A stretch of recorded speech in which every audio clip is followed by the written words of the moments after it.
Qui êtes-vous, Omar Youssef Souleymane? Je n'ai aucune idée. En fait, merci. Franchement, c'est très heureux d'être ici. C'est la première soirée de la rentrée. Ça a commencé très bien dans cet endroit magnifique. C'est la deuxième fois que je viens à Thionville. La première, c'était l'année dernière lors du festival. Qui est moi, franchement, en fait, je suis né en Syrie en 1987, je crois, ce que mes parents m'ont dit. Dans une famille conservatrice, je peux dire même islamiste. J'ai fait mes premières études en Syrie jusqu'à l'âge de 13 ans. Et puis, on va en Arabie Saoudite avec mes parents. Vous savez, tout ce qu'on vit reste gravé dans sa mémoire. Tout ce qu'on vit nous fait, toutes les expériences qu'on base, c'est nous aujourd'hui.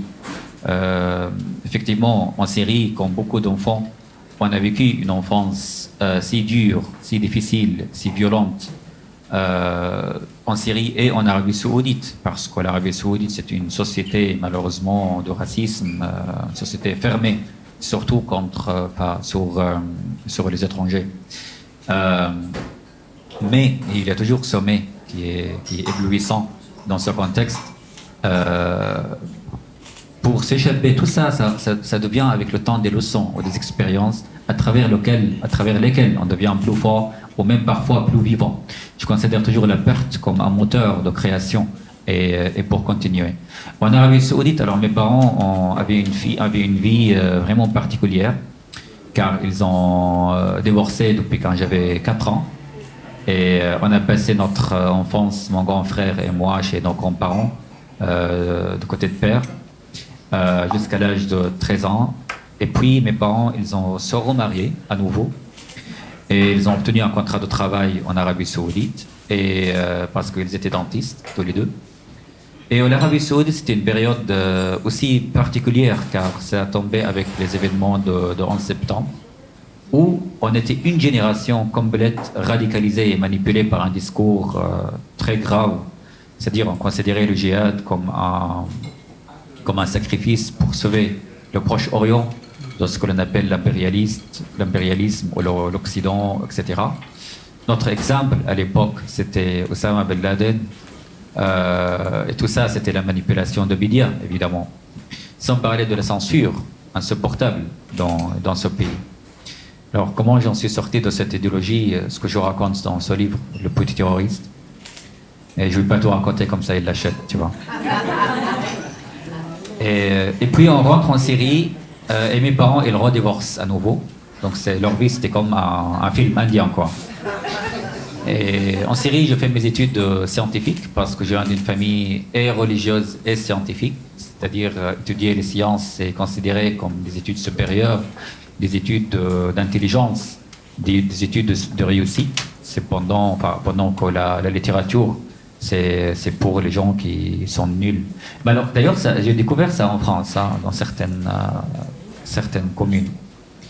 Alors, après le bac, parce que j'étais nul dans le bac, j'étais un très mauvais élève, je m'échappe, je quitte la ville de mes parents, je quitte toute cette communauté.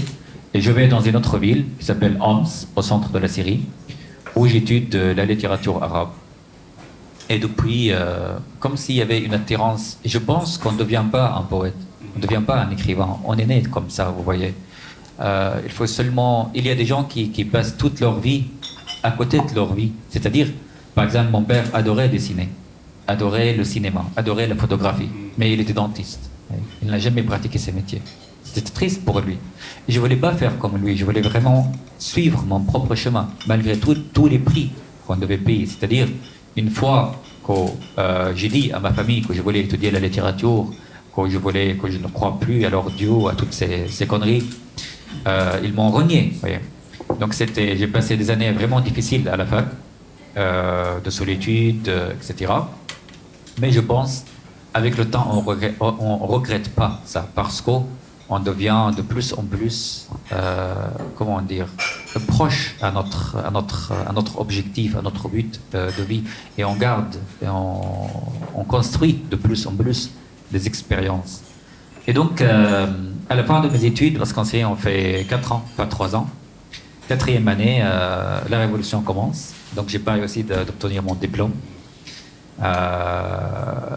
Et un an plus tard de la guerre, j'étais obligé de quitter la Syrie, de m'échapper, parce que c'était impossible de continuer, pour de tant de raisons. Premièrement, pour avoir manifesté contre le régime fasciste de Bachar el-Assad. Et manifester en Syrie, c'est considéré comme un crime impardonnable. Deuxièmement, et ça c'est encore le plus grave, c'est que je pratiquais le journalisme, parce que j'ai travaillé comme journaliste, comme correspondant quand j'étais à la fac. Filmer les victimes, contacter des chaînes à l'étranger. Regardez à quel point les dictateurs peuvent être aussi ridicules. C'est une accusation en Syrie de contacter des chaînes à l'étranger, c'est-à-dire sont considérées comme des chaînes ennemies. Eh bien, de tant d'accusations qui signifient d'une manière ou d'une autre la condamnation à mort. Donc, je me suis échappé 2 jours au lendemain en Jordanie. Et en Jordanie, j'avais encore une autre histoire un peu difficile parce que la police jordanienne m'a arrêté. Vous savez, la police au Proche-Orient sont marrants. Hein, parce qu'ils nous arrêtent, ils nous torturent, ils nous gardent en prison, on ne sait pas jusqu'à quand. Puis ils nous libèrent en disant désolé, c'était une erreur. Désolé, c'est pas grave, hein. C'est rien du tout. Eh bien, une fois sorti de la prison en Jordanie, j'ai décidé de partir à nouveau, un nouvel exil, à une nouvelle ville, une nouvelle vie. Et j'ai commencé à réfléchir où aller. Et vous savez, ça c'est une grande question. Quand on sort de son propre territoire du jour au lendemain. Pardon, j'ai trop parlé, je t'en prie. On va revenir. Tu as dit journaliste, je précise, Omar Youssef Souleiman, poète, écrivain, journaliste. On lit vos chroniques, Omar, régulièrement dans l'Express après les avoir lues dans Le Point. La porte de la littérature dont vous parliez tout à l'heure, mais ça fait la liaison avec ce que vous allez dire, je pense. Il y a la rencontre avec la poésie, avec ce poème d'Éluard, Liberté, j'écris ton nom. Et ça aussi, c'est quelque part ce qui vous sauve, c'est la porte d'ouverture vers l'exil. Oui, bien sûr. D'ailleurs, Paul Éluard, j'ai une histoire particulière avec sa poésie, car, vous savez, la poésie d'Éluard est traduite en arabe, tout comme celle d'Aragon, tout comme de Paul Valéry, toutes ces générations, même celles d'avant, par exemple Rimbaud, Verlaine, Victor Hugo, etc. Et donc, en lisant Paul Éluard, c'est marrant parce que je l'ai lu en Arabie Saoudite. Et Paul Éluard, on ne trouve pas ses livres en Arabie Saoudite. Cependant, l'Internet m'a permis d'ouvrir les yeux vers ce monde qui s'appelle la poésie. On parle beaucoup aujourd'hui de la manipulation des jeunes sur Internet, ce qui est vrai, surtout sur les réseaux sociaux.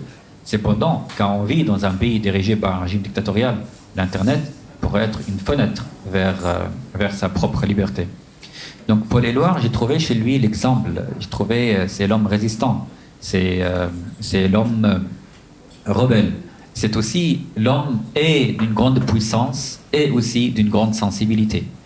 Et cela m'a permis d'ouvrir justement ce que je viens de dire vers les yeux vers un autre monde, et ça continue jusqu'à aujourd'hui. Alors la poésie pour moi c'est ce qu'on raconte là-dedans, ce qu'on ne peut pas raconter ailleurs. Et si un poème ne dévoile pas des secrets chez l'être humain, c'est pas la peine de l'écrire. Mais le journalisme c'est encore autre chose. Vous savez, et la poésie et la littérature, quand on écrit sur un événement grave, tenez par exemple les attentats de Charlie Hebdo ou le 13 novembre, etc.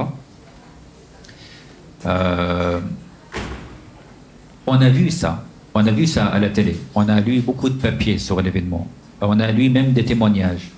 Mais est-ce que la littérature archive ces événements très graves de même manière? Pas du tout. Parce que, par exemple, la guerre en Syrie, j'ai écrit un roman qui s'appelle Le Dernier Syrien, où je voulais raconter les rencontres humaines. Parce que dans une guerre, dans les moments les plus graves des êtres humains, on vit aussi les moments les plus éblouissants. Parce qu'on devient tellement solidaire.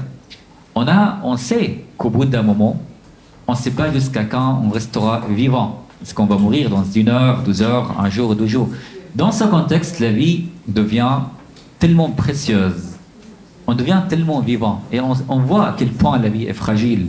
Ça, c'est aussi le moment des maladies. C'est pareil. Alors, Dans un documentaire ou dans un reportage, c'est extrêmement intéressant, bien sûr, pour condamner plus tard, pour garder un archive contre un régime fasciste, pour le juger. Mais qui va archiver ces mémoires humains, surtout quand la majorité des gens avec qui on a vécu en Syrie, les moments les plus intenses, les plus chaleureux, les plus humains, sont morts, n'existent plus aujourd'hui. Mais tout ce qu'il reste, c'est ce qui est gravé dans notre mémoire. Donc pour ne pas perdre cette mémoire, il y a ce que l'on appelle la littérature ou la poésie. Voyez. Voilà. Vous parlez aussi de la découverte d'une langue, le français. Vous dites, depuis je n'écris plus qu'en français, je pense et je rêve dans cette langue, mais je pleure toujours en arabe. Ça veut dire quoi tout ça?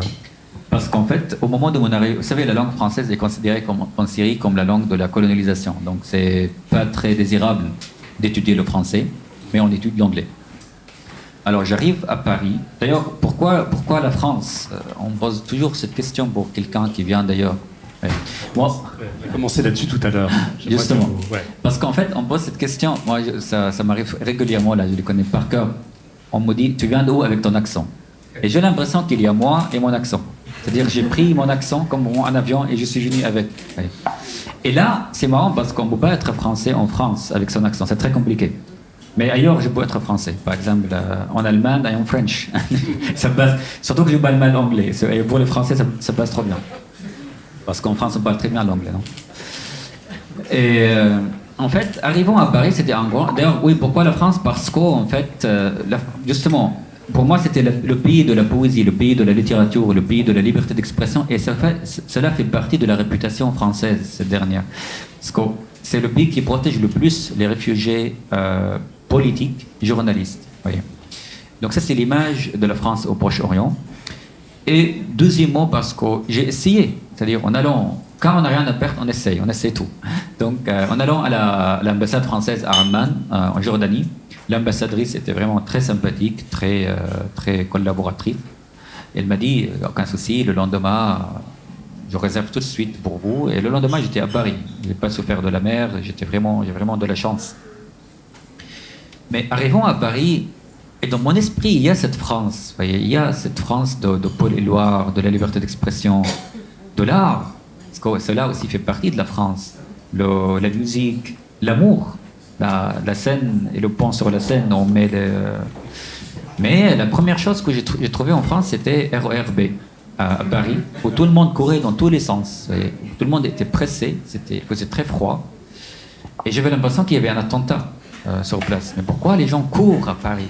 Qu'est-ce qui se passe, les gars? Tout doucement. Et là, ça fait 12 ans que je suis à Paris et je cours. Je ne sais pas pourquoi. Parce qu'il faut courir. On ne sait pas pourquoi. Sinon, on est écrasé.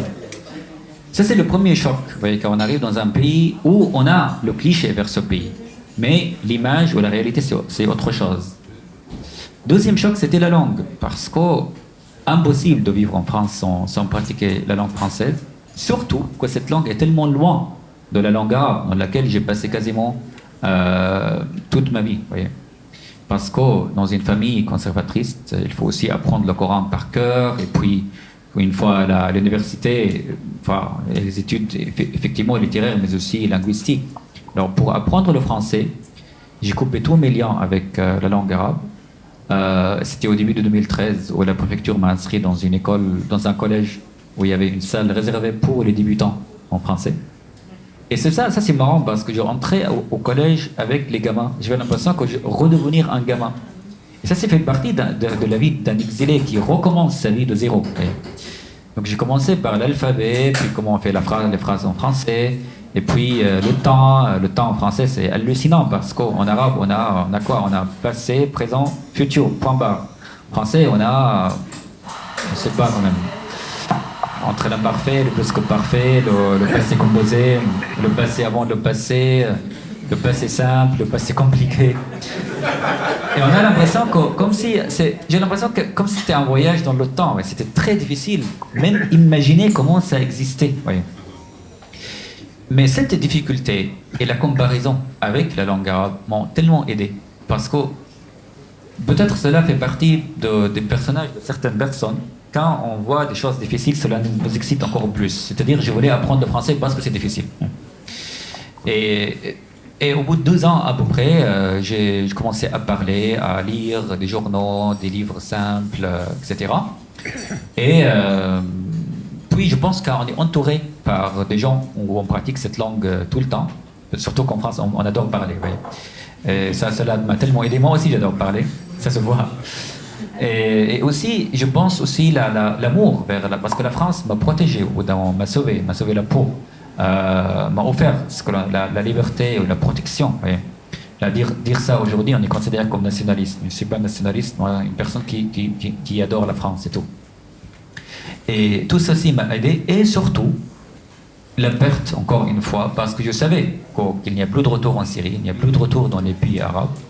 Donc ce détachement, ce déracinement nous motive beaucoup pour se plonger dans son nouveau monde, dans sa nouvelle langue, et on la considère comme une identité. Et la langue française, pour moi, c'est la langue de présent et de l'avenir. Ouais. Et c'est à travers ces pensées ou ces idées, je dis que je pense et je rêve et j'écris en français, mais je pleure en arabe parce que la langue arabe reste la langue de la mémoire, les chansons de ma mère et de ma grand-mère, la langue de mon enfance. C'est-à-dire apprendre une nouvelle langue, écrire dans cette langue et vivre dans cette langue ne veut pas dire qu'on abandonne la langue origine, bien au contraire. C'est aussi les gens que vous avez laissés là-bas, que vous ne pouvez plus revoir. Votre mère dont vous parlez aussi, plusieurs fois dans le livre. Oui, parce que cela fait partie aussi de l'exil. Chaque jour, on pense à sa mère, chaque jour, on pense à sa famille et on ne peut pas les contacter. Ça, c'est une image un peu, disons, absurde ou, disons, surréaliste. Vous savez, une fois que j'ai obtenu la nationalité française, c'était en 2022. Le premier pays où je suis allé, c'était le Liban, pour être proche de la Syrie, car je ne peux pas rentrer en Syrie. Eh bien, j'étais sur les frontières avec la Syrie, où je pouvais voir la Syrie devant moi. Et si on franchit encore, j'étais avec un ami, si on franchit les frontières en voiture, dans 15 minutes, on est en Syrie, mais c'était impossible. Et si on continue encore 1h30, je suis avec ma mère, mais c'était impossible. Et depuis 2012, je ne l'avais pas vu. Là, ça fait 12 ans quand même. Et donc, cette perte qu'on vit quotidiennement, on ne peut pas la rattraper parce qu'ici, on change beaucoup à l'étranger. Et les gens qu'on a quittés, ils changent aussi. Même la mère, elle n'est plus la même personne qu'on a quittée en 2012. Donc, qui peut rattraper toutes ces années? Rien. Sauf peut-être l'écriture. Ceci, vous savez, quand j'étais en Syrie, chaque fois que j'ai publié un article ou j'écrivais un poème que j'ai publié, ma mère appelait tous ses amis, toute la famille. C'était vraiment mon agence de presse, quoi. Et moi, je disais, mais ce n'est pas la peine, je faisais n'importe quoi. Et à l'époque, j'étais très chaotique. Je ne savais pas où je mettais mes livres, mes journaux, etc. Et au bout d'un moment, j'ai découvert qu'elle a fait vraiment comme un musée à la maison. Elle a rassemblé tout ce que j'écrivais dans un coin. Alors, on ne rend pas compte la valeur de la mère lorsqu'on la perd, vraiment. Alors en France, ces mots, quand ma mère lit ou sait ce que j'écris, ce que je fais, effectivement, ça me manque énormément et cela fait partie, comment dire, d'être fier de soi d'une manière ou d'une autre, ou de la rendre heureuse. Cependant, premièrement, j'écris dans une langue que ma mère ne pratique pratique pas, mais français. Et deuxièmement, même si j'écris en arabe, je ne peux pas l'envoyer mes livres, parce que déjà, la contacter, ou contacter n'importe quel proche, quel membre de la famille, vivant dans la zone de Bachar al-Assad, c'est dangereux pour eux parce que les téléphones sont surveillés par les services de renseignement et moi j'évite tous les risques pour eux. Donc on communique uniquement par texto. Oui. Donc, c'est-à-dire notre vie familiale est dans des textos. À quel point c'est absurde. Et toutes ces souffrances, effectivement, ce sont des souffrances, mais quand on les considère encore une fois comme un moteur de création, je pense qu'on peut les rattraper, on peut rattraper une partie peut-être à travers la création littéraire. Vous racontez tout ça dans Être français avec... Ah, j'ai tout raconté, le bon bout de l'acheter là. Il y a plein de choses, mais cet humour qu'il y avait tout à l'heure, notamment, il y a plein de pages où on sourit, où on rit sur la façon dont vous découvrez ce pays, cette langue et ses habitants. Il y a une petite tentative de drague sur Tinder où vous rencontrez une femme que vous finissez par quitter parce qu'elle ne vous parle que de Jean-Luc Mélenchon, je crois, par exemple. savez, j'ai obtenu la nationalité française, c'était fin 2020, enfin, c'était fin 2021, 2022. Donc, c'était la période des élections présidentielles et à l'époque, j'étais sur Tinder. Voilà. Eh bien, sur Tinder, j'avais un rencard, un rendez-vous galant. Bon, allez, on soit élégant quand même. Et en terrasse, j'invite cette femme en terrasse à Paris où tout se passait trop bien. Donc je porte mon plus beau costume, voilà, pour draguer quoi.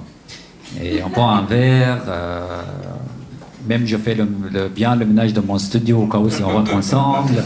J'ai tout préparé. Et dès le début, dès qu'elle a su que je viens d'obtenir la nationalité française, il commence à me convaincre pour voter Mélenchon. Parce que pour elle, Mélenchon va nous sauver. Mélenchon va construire la 6e République. Et si on vote même bam, c'est le plus grave, et malheureusement ça fait partie du discours d'une partie de l'extrême gauche, si on vote pas Mélenchon, on trahit la République. C'est-à-dire, il est où la démocratie là-dedans? Et donc, et puis, elle prend mes mains, promets-moi que tu vas voter Méluche, d'ailleurs, elle l'appelait Méluche, elle l'appelait Mélenchon. Et Méluche a fait, Méluche a dit, Méluche a promis, Méluche. Et arrête, mais. Et toi, t'es qui? Je sais pas, Méluche. Puis, après 3-4 verres, on était un peu, dans l'ambiance, mais mélenchoniste, disons.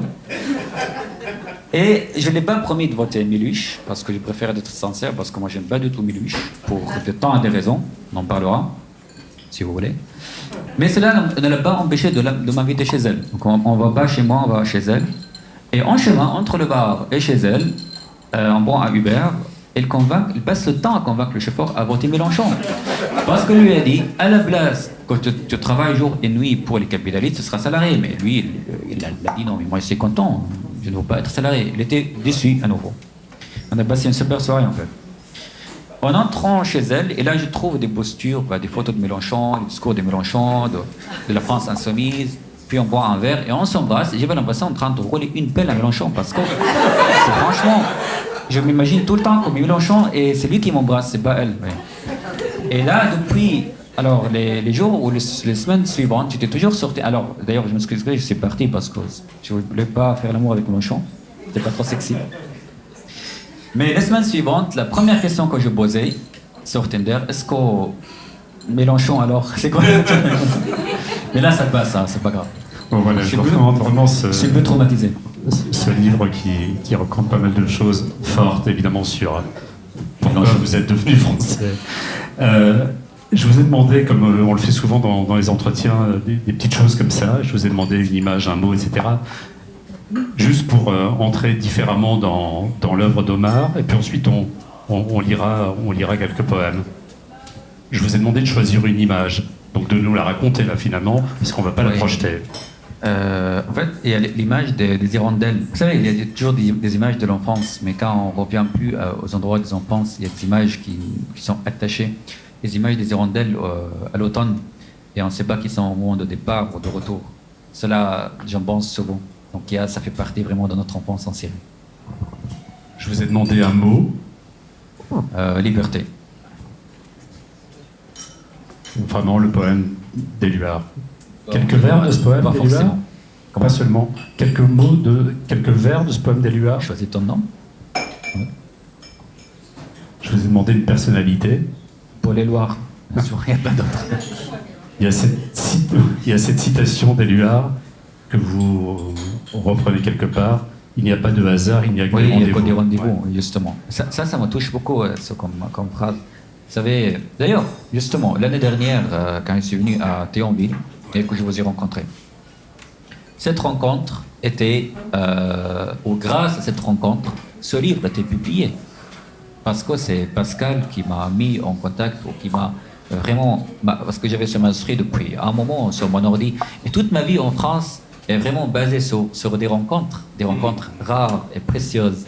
Et les rencontres, comment dire, on peut les considérer comme les perles de la vie qui nous emmènent à l'ailleurs, puis à l'ailleurs, puis à l'ailleurs. Et même donc après avoir me présenté à la maison d'édition, on s'entendait bien, je vous ai envoyé le manuscrit. C'est vous qui m'a présenté à la maison, finalement il est sorti. Oui, je vous dis ça. Alors, je vais retourner le compliment parce que, enfin je l'ai souvent dit d'ailleurs, en 2023, la rencontre la plus importante que j'ai faite, c'était vous, Omar Youssef Souleymane. Écoutez, ça me touche beaucoup. Mais même le livre, même écrire en français, par exemple, c'était grâce à une rencontre que j'ai fait avec mon ancienne éditrice chez Flamboyant. C'est elle qui m'a motivé. Moi, je n'ai jamais pensé auparavant. M'a motivé pour écrire en français, pour trouver, parce qu'elle avait l'impression que j'ai cette voix en moi, que je peux vraiment la pratiquer, vous voyez. Et il y a de temps des rencontres, et le plus difficile, le plus triste de la vie, c'est de rater ces rencontres. Je vous ai demandé un livre. Un livre. Alors, La Grande Vie de Christian Bobin. Pourquoi ce livre? Parce que, pour deux raisons. Premièrement, que je suis un grand admiratif de Christian Bobin, de son style qui est vraiment d'une finesse rare. C'est un grand poète, un grand écrivain et un grand humain aussi. Vous voyez. Et c'était prévu qu'on se voit. Mais malheureusement, la mort était plus rapide. Il est décédé 2 mois. Bon, parce qu'il est venu à Paris pour une émission à la radio où je me suis intervenu avec Vincent Josse sur France Inter. Et deuxièmement, c'est le premier livre que j'ai lu en français. Et ce livre me marque toujours de Bobin. Il est rare de pleurer à la fin de lecture d'un livre. Ouais. Et les dernières pages, je pleurais parce que j'étais tellement ému. Ouais. Et donc, ce livre a toujours vraiment une place particulière dans ma vie. Je vous interroge du coup sur le livre que vous êtes en train d'écrire ou de terminer d'écrire. Vous arrivez là de 3 semaines de résidence d'écriture. J'étais à la Fondation Michalski. C'est une fondation à côté pas loin de Lausanne, en pleine montagne, dans un village perdu, qui s'appelle Montrichy. C'est magnifique, vraiment, les paysages, le calme, c'est vraiment inspirant. Quand la nature se marie avec la littérature, c'est vraiment, et j'adore les livres et la bibliothèque. Et les résidences sont toujours bien parce qu'elles nous motivent pour écrire, parce qu'on a l'impression qu'on est ici pour ça.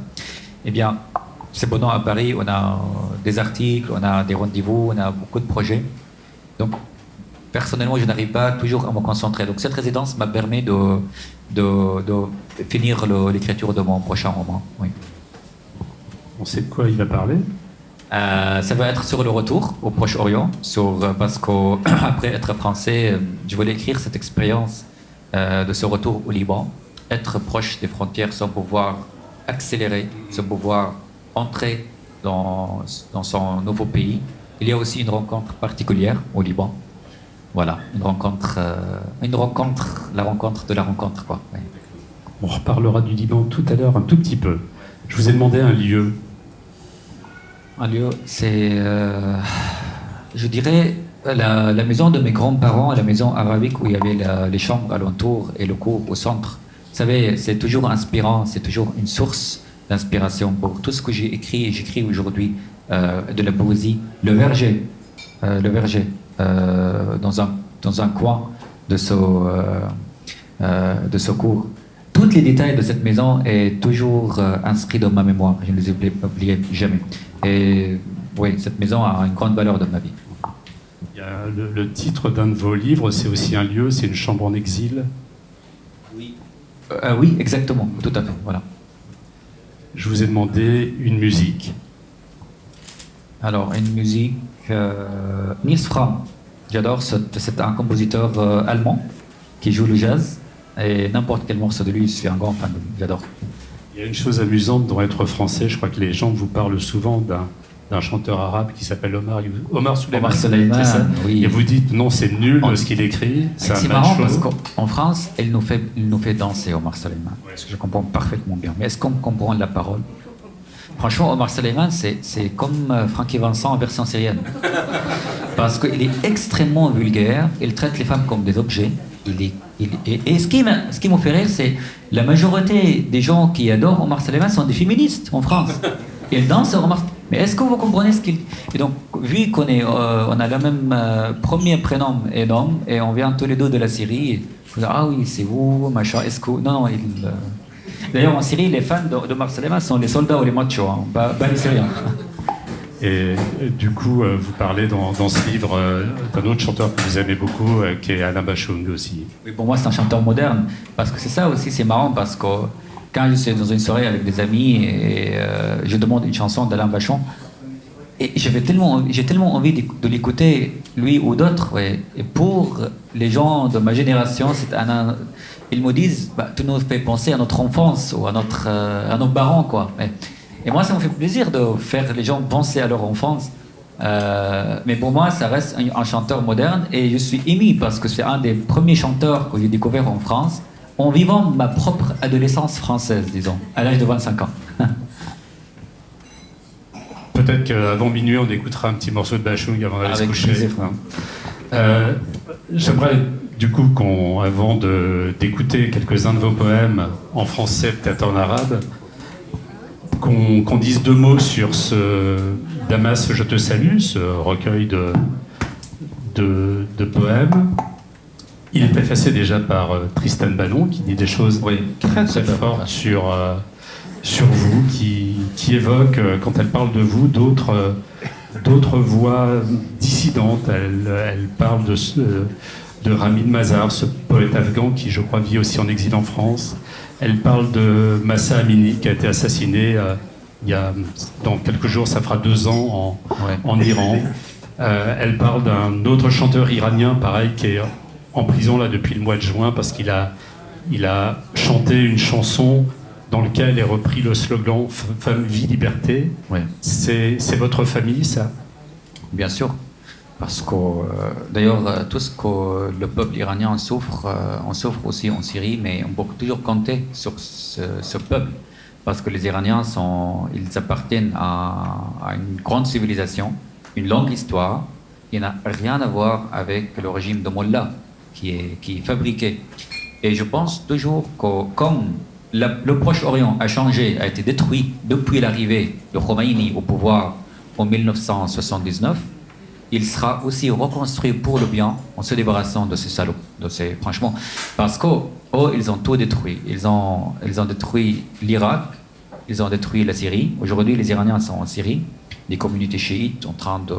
Parce que c'est quoi le projet de Khomeini? C'est pas faire une république islamique, comme il dit en Iran. Non, c'est en faire un empire islamique partout au Proche-Orient. Et c'est une idéologie extrêmement dangereuse. On n'a pas le temps, malheureusement, de la traiter en détail.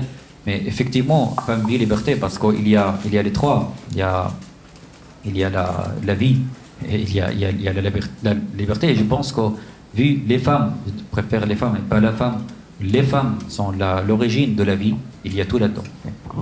Se promène aussi dans ce petit livre, on parlait du Liban, on évoquait le Liban, un des grands écrivains libanais, qui lui aussi vit en France depuis très longtemps, c'est Amin Malouf. On y croise aussi l'avocat de Charlie Hebdo. Charlie Hebdo apparaît dans Le Petit Terroriste et dans Être Français. Quand vous arrivez en France, le 7 janvier, vous êtes place de la République, 7 janvier 2015, vous êtes place de la République. Et Richard Malka passe aussi dans ce recueil. Là aussi, c'était important de mettre ces liens, j'allais dire aussi familiaux, dans ce livre. Encore une fois, ce sont les rencontres, justement, parce qu'en fait, cette collection, c'est la maison d'édition m'a demandé d'envoyer des photos, enfin des photos précieuses pour moi, ou de valeur. Et avec Amin Malouf, vous savez, on a lu tous ses livres en arabe, parce qu'ils sont traduits en arabe. Et une fois que je l'ai rencontré à Paris lors d'un prix littéraire, c'était très émouvant pour moi, surtout, c'était un grand homme. Et c'est marrant parce qu'on a parlé en français et en arabe, et c'était très touchant. Et vous savez, il y a certains gens qu'on n'a pas envie qu'ils arrêtent de parler quand ils nous adressent la parole. C'était le cas avec Amin Malouf. J'étais très ému. Avec Richard Malka, parce que lui, il m'a invité pour témoigner lors du procès de Charlie Hebdo, au tribunal de Paris. J'étais pas dans le massacre, mais témoigner dans... Vous savez, il y a certains qui sont encore accusés, mais le débat, c'est toujours sur place, sur l'islamisation au Proche-Orient, les comportements, certaines citations, etc. Et puis, avec Richard, on a beaucoup échangé, on s'était vu plein de fois à Paris, et on s'entend très bien, et je le considère comme un homme vraiment courageux. Merci Omar. On va écouter votre poésie, puis ensuite, s'il y a quelques personnes qui ont envie de vous poser des questions, elles pourront le faire. Et puis ensuite, on prendra aussi le temps, évidemment, de signer vos livres pour ceux qui veulent vous lire.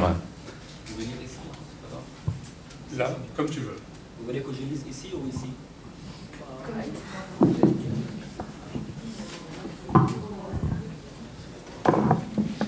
Est-ce que quelqu'un parle la langue arabe? Ah, super, je vais lire en arabe, comme ça personne ne comprend. Ça va très bien. Je vais lire n'importe quoi et que tout le monde dise ah oui, c'est beau, comme Omar Suleiman. Non, non, Oui, c'est ça. Je vais chanter. Ouais, Ah oui, grave. Je rêve d'une nuit sans couteau, d'une étoile toujours en retard et de colombes ayant échappé à la guillotine. Tu m'entends, palmier? Mes ailes sont épuisées. Je tourne autour de joie emprisonnée et je chante au travers du silence des funérailles. Mon âme est kidnappée par cette matinée d'enfance, accrochée à tes bras pour toujours. Il ne me manque rien d'autre qu'une fleur palpitant dans les ruines et un baiser rescapé parmi les armes des fantômes. Je voudrais seulement voir la force de l'aube se refléter dans les yeux de mes frères. Je te salue, palmier. J'ai encore le souffle de ma mère dans mon sang et le visage d'un soldat inconnu. ما زلت أحلم بليل بلا سكاكين بنجمة لا تصل متأخرة وحمائم تهرب من المقصلة. هل تسمعينني يا نخلة؟ جناحاي منهكان أدور حول أفراح سجينة وأغني في صمت العزاء. روحي مخطوفة بصباح طفولة معلق بين ذراعيك إلى الأبد. لم أعد أحن سوى إلى وردة تنبض في الخراب، إلى قبلة تنجو من أسلحة الأشباح. أريد فقط أن أرى قوة الفجر تنعكس في عيون إخوتي. سلام يا نخلة، في دمي ما زالت أنفاس أمي ووجه جندي مجهول.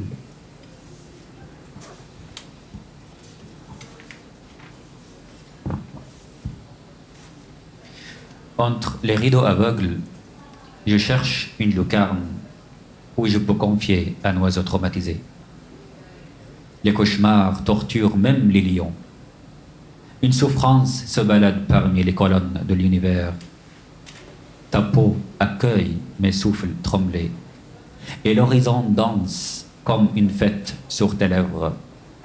Mais je ne cherche qu'une petite lucarne pour mon pays.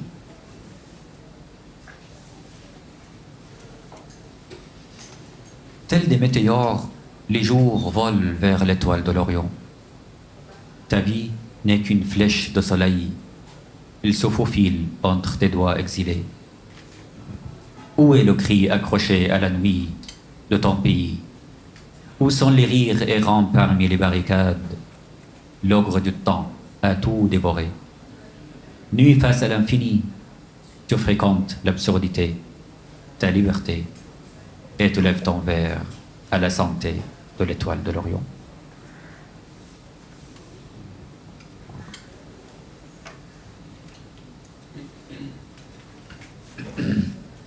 Quand la guerre sera finie, chacun prendra sa ration. Pardon. Quand la guerre sera finie, chacun prendra sa ration de douleur et la confiera au temps. Les soldats laisseront leurs armes aux clowns. Aucune amoureuse n'attendra le long de la rivière. Les absents ne reviendront pas.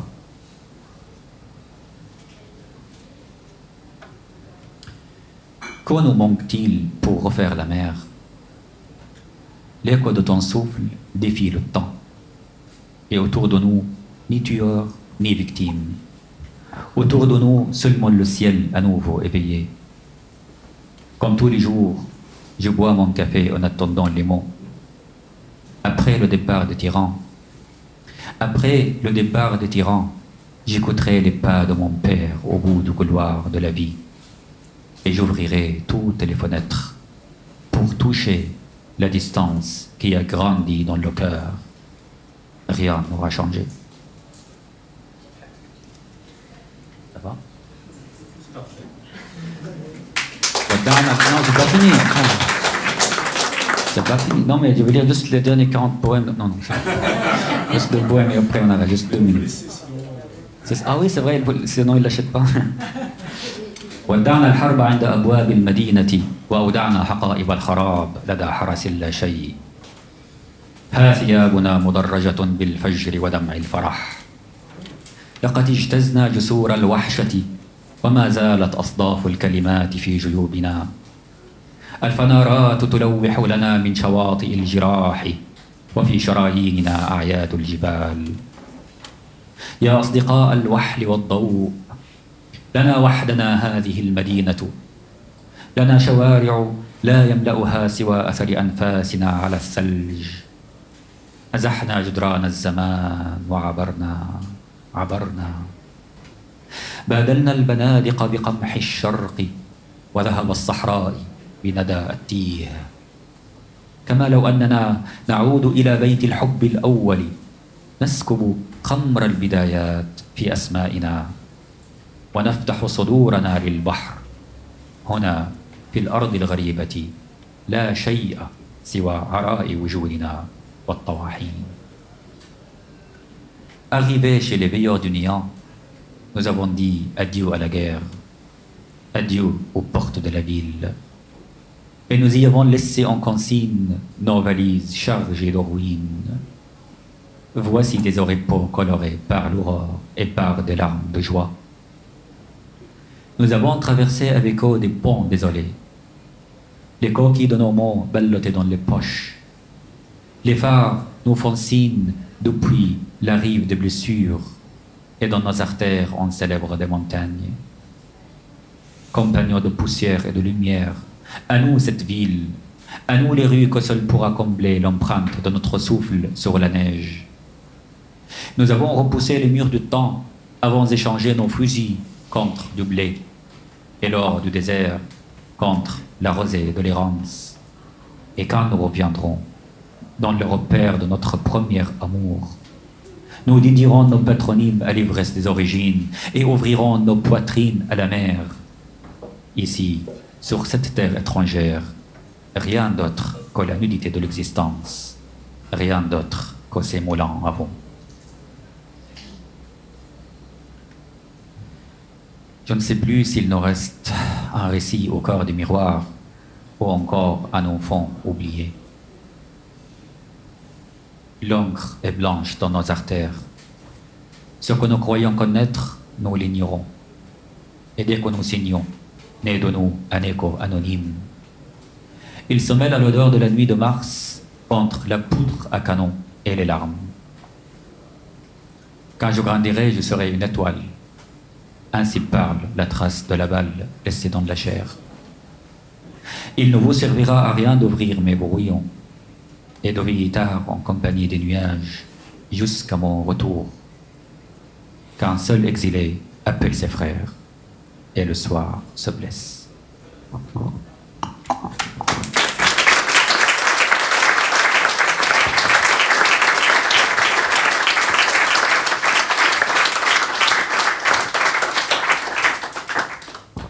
Voilà, Omar Youssef Souleiman, Dama, je te salue, publié dans une maison d'édition où il y a plein d'autres excellentes poètes ou poétesses. Enfin, je pense à 2 personnes qu'on a déjà invitées ici à Thionville, Rim Batal qui était avec toi à Polythéia, et Cécile Coulon qui est déjà venue plusieurs fois et qui va revenir. Voilà, si vous avez peut-être des choses à demander ou à dire à Omar Youssef Souleiman, il y a ce micro qui peut se promener, ou l'autre là même, voilà. Déjà bonjour, merci d'être venu. Pour certaines personnes, vous avez réussi. Est-ce que vous considérez vraiment comme avoir réussi, avoir atteint vos objectifs? Je pense qu'une fois qu'on se considère comme des gens qui ont réussi, on ne réussit plus. Je pense que cela fait partie de... Vous savez, certains écrivains, ou peu importe, ils pensent qu'ils sont déjà arrivés à leur objectif. Et là, ils sont morts. Je pense que la réussite arrête quand on meurt. Et ce n'est pas mon cas encore. D'accord, merci.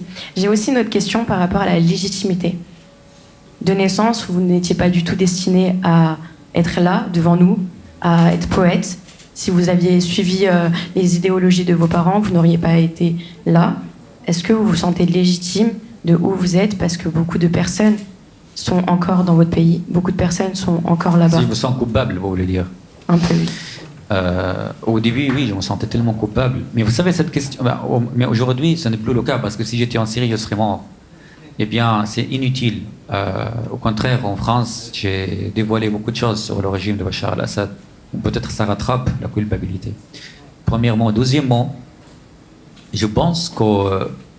ça, c'est une grande question sans réponse. Si on est resté là-bas, comment la vie sera? Si il y avait pas ce que l'on appelle la guerre, comment on sera aujourd'hui? Si ça, il n'y a vraiment pas de réponse.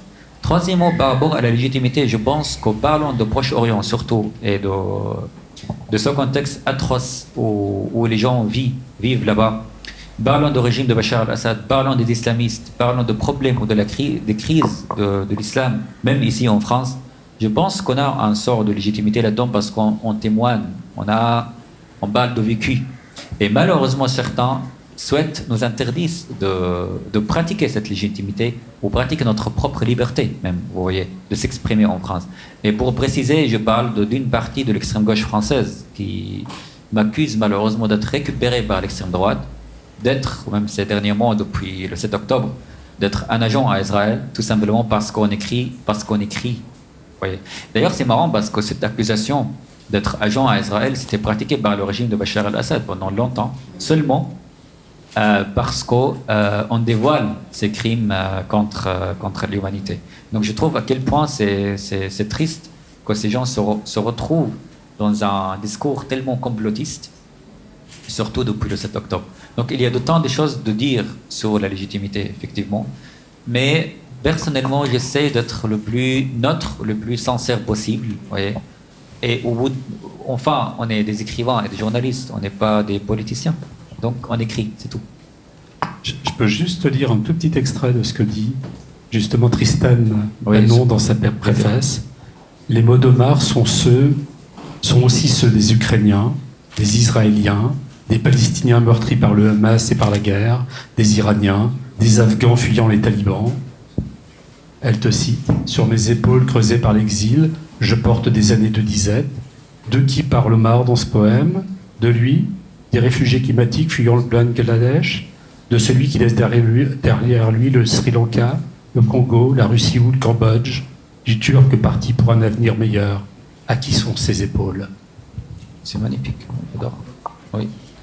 À qui, oui, justement. On a un héritage lourd à se porter, vous voyez, depuis des générations. Parce que cette zone qui s'appelle le Proche-Orient vit en conflit depuis des centaines d'années. Ça n'a pas commencé hier. Et nous, on est l'héritier de cet héritage. Donc, s'il vous plaît, supportez-nous et laissez-nous parler, laissez-nous juste s'exprimer, parce que c'est la seule chose qui nous reste, vous voyez, c'est de témoigner. Merci.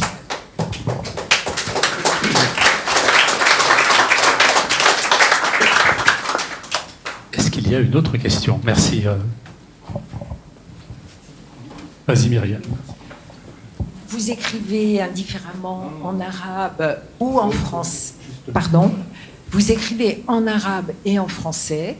Qu'est-ce qui fait que, au départ, vous choisissez telle ou telle langue en fonction de quel projet d'écriture? En fait, depuis 2016, j'écris seulement en français. Mais ce dernier recueil qui est sorti il y a quelques mois, je l'avais écrit en français justement. Et la maison d'édition m'a proposé c'est toi qui m'as proposé, c'est Pascal qui m'a proposé qu'il s'assoie aussi en bilingue. Et comme j'aime bien Pascal, je l'ai traduit en arabe. Vous savez, ça c'est marrant quand même, c'est schizophrène de traduire sa poésie dans sa langue maternelle. Mais j'ai bien aimé, c'était une aventure. Donc j'ai traduit les poèmes en arabe. Mais je n'écris plus en arabe, non. Il pleure en arabe. Comment? Il pleure en arabe. Tu pleures en arabe? Oui, je pleure en arabe. Il écrit avec les larmes.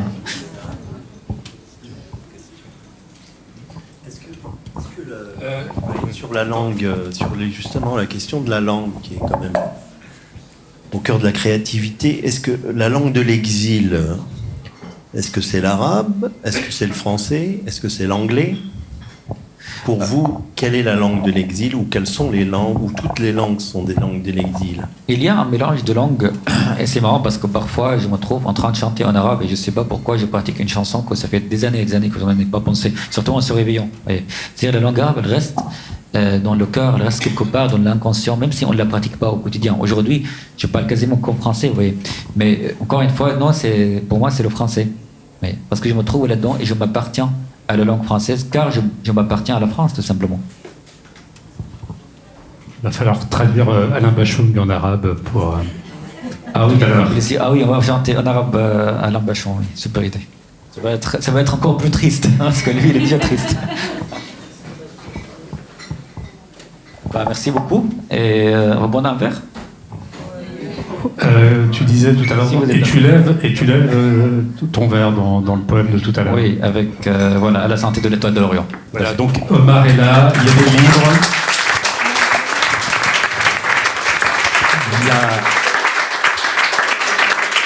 Il y a à boire et à manger pour ceux qui le souhaitent, et puis on va se mettre ici dans un coin pour signer les livres pour ceux qui le souhaitent. Voilà. Merci à tous, bonne soirée, à très bientôt pour d'autres rendez-vous.